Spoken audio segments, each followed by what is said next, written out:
Saya sering buat lucu-lucuan, membuat satu cerita yang awalnya kelihatannya serius, nanti ujungnya tiba-tiba lain. Nah, jadi waktu itu ada kesempatan mendaftar di programnya Pak Habibie. Nah, di situ saya tertarik dengan ngoprek komputer gitu, kerja di satu kantor penelitian punya pemerintah, tapi saya juga nyambi jualan merakit komputer yang dijual di perkantoran.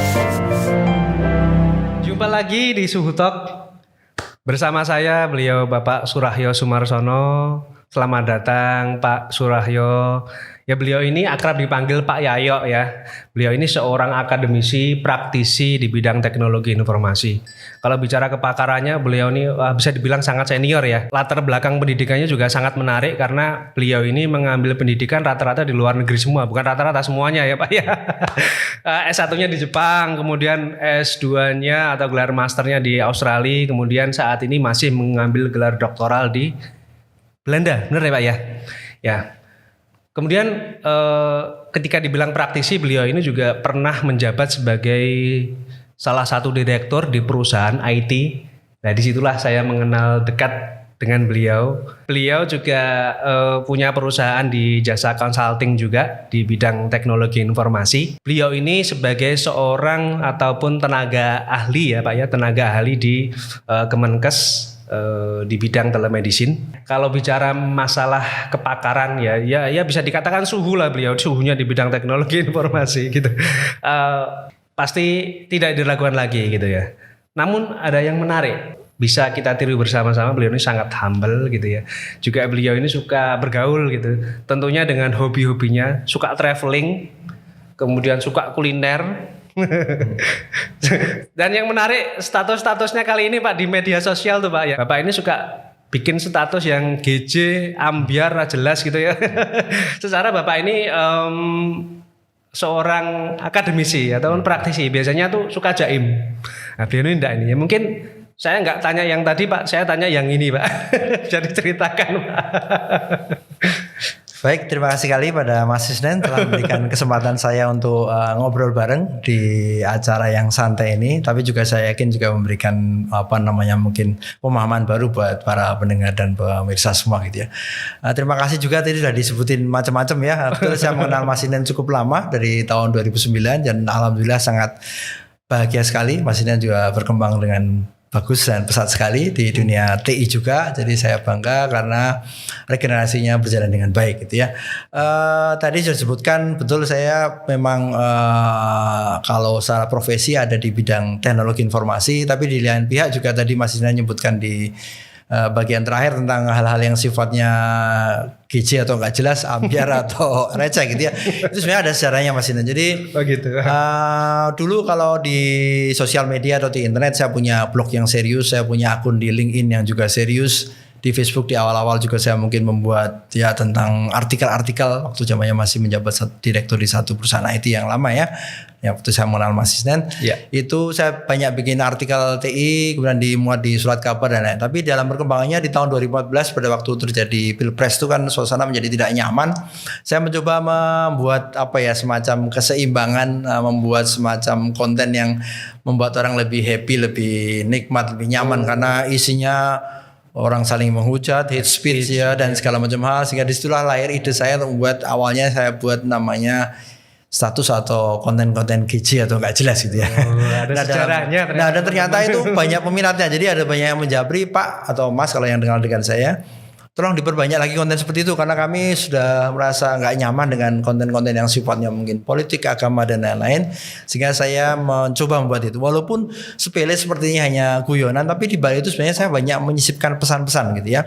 Salah satunya juga kalau sampai sekarang masih relevan adalah kalau di dunia internet orang jangan sampai terlalu gampang percaya pada satu berita atau konten. Disitulah saya sering buat lucu-lucuan, membuat satu cerita yang awalnya kelihatannya serius, nanti ujungnya tiba-tiba lain. Nah, jadi mencoba mengedukasi pada teman-teman di luar sana bahwa kalau membaca itu harus utuh dan dipahami dengan baik.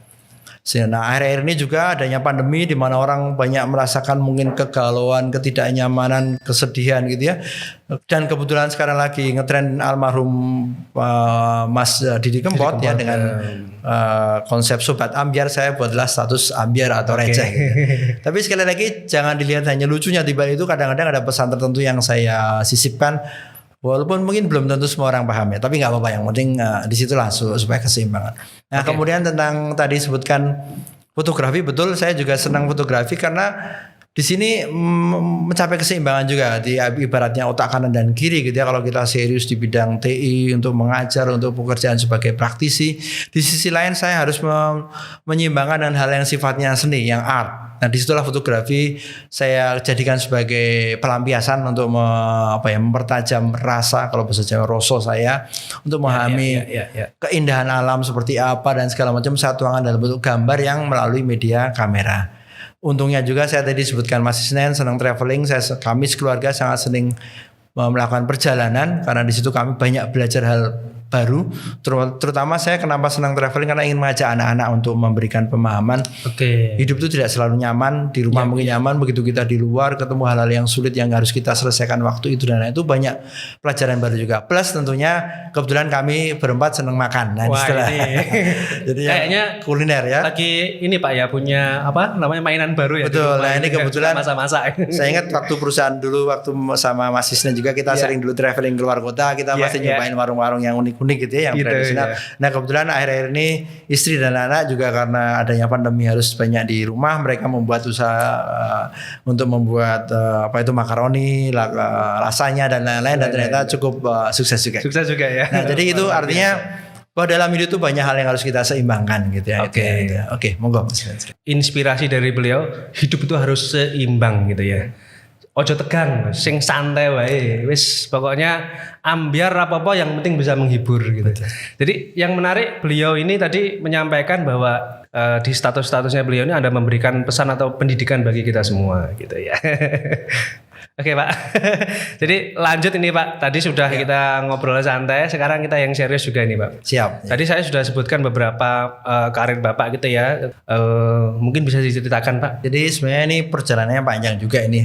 Kebetulan beberapa waktu lalu saya sempat juga diminta untuk ngisi kuliah Kapita Selekta di Elektro UGM karena dulu saya sempat melamar di sana dan keterima. Dalam hal itu waktu itu saya mencoba mengambil kuliah elektro. Waktu itu pertama kali keterima di Indonesia. Kemudian waktu itu ada kesempatan mendaftar di programnya Pak Habibie, namanya STMDP, Science and Technology Manpower Development gitu ya.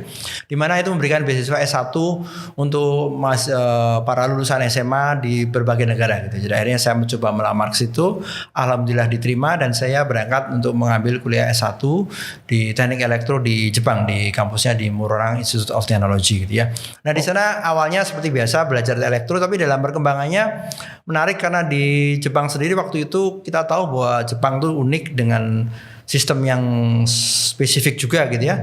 Nah, dalam mendekati waktu saya lulus tahun ketiga keempat itu ada sistem operasi namanya DOSV gitu ya, dari IBM yang masuk ke Jepang. Jadi sebelumnya itu Jepang mempunyai sistem operasi untuk komputernya yang berbeda sekali. Dan saya jadi sangat tertarik dan konsep PC rakitan. Jadi waktu tahun 80-an saya kemudian kuliah di saya lulus SMA 87, kemudian mengikuti sempat kuliah sebentar di Indonesia, kemudian ikut pelatihan bahasa dan segala macam. Jadi resmi kuliah S1 di Jepang tahun 89 sampai 94 gitu ya untuk S1 saya. Nah, di situ saya tertarik dengan ngoprek komputer gitu ya. Jadi mungkin teman-teman kuliah yang di Indonesia juga pada waktu senang komputer rakitan. Di Jepang tidak umum karena mereka kan semuanya PC adalah branded, mungkin pernah dengan nama-nama besar Fujitsu, Epson dan lain-lain. Nah, di lab saya kemudian saya diberi kewenangan profesor saya untuk ngoprek apapun. Jadi saya senang ngoprek komputer, saya senang belajar sistem operasi, saya mulai belajar tentang jaringan pakai Unix waktu itu dan lain-lain. Disitulah mungkin karir saya yang pertama kali untuk mengenal namanya teknologi informasi. Jadi zaman dulu waktu saya lulus 94 itu istilah TI atau IT itu belum begitu populer. Orang lebih ke elektro dan lain-lain dan segala macam. Kalau ilmu komputer mungkin ada ya. Oke, dan akhirnya waktu itu saya sebagai orang yang dikirim oleh Pak Habibie, saya kembali kerja di Badan Tenaga Nasional Nasional di Serpong, di Puspiptek, Pusat Ilmu Pengetahuan dan Teknologi sebagai peneliti. Nah, selama 4 tahun dari tahun 94-98 saya bekerja di sana, terlibat beberapa proyek dalam pengembangan sistem dan lain-lain. Kemudian tahun 98 saya mendapatkan kesempatan untuk mengambil kuliah S2 di Australia, mendapatkan program dari ADS ya, dari AusAid. Sehingga saya sekolah di sana. Nah di sini di explore lagi kemudian topik tesis saya juga ke IT lagi gitu ya. Kalau dulu S1 skripsi saya tentang neural network gitu ya. Mungkin sekarang orang lagi ngetren dengan artificial intelligence berarti segala macam. Nah tahun 90-an saya udah memulai belajar itu dengan matematika yang cukup rumit. Sekarang udah saya tinggalkan sih ya. Jadi waktu itu saya di S1 membuat program untuk mengenali adanya charge semacam gangguan di jaringan listrik gitu ya dengan menggunakan neural network. Nah di S2 saya di Australia saya menggunakan fuzzy logic untuk mengontrol ATV, all terrain vehicle yang digunakan untuk mobil pengambil sampel di lapangan dan seterusnya. Terbukti Indonesia saat ini pun kalau kita lihat infrastruktur jaringannya relatif di ranking bawah dibanding negara-negara bahkan di negara ASEAN. Orang Indonesia itu cenderung kalau membangun sistem itu asal minta tolong vendor atau nyuruh orang IT bikin sistem ini itu selesai pasang-pasang, akibatnya tidak nyambung satu sama lain. Pengobatan jarak jauh ya bisa dikatakan dukun, orang kayak dukun.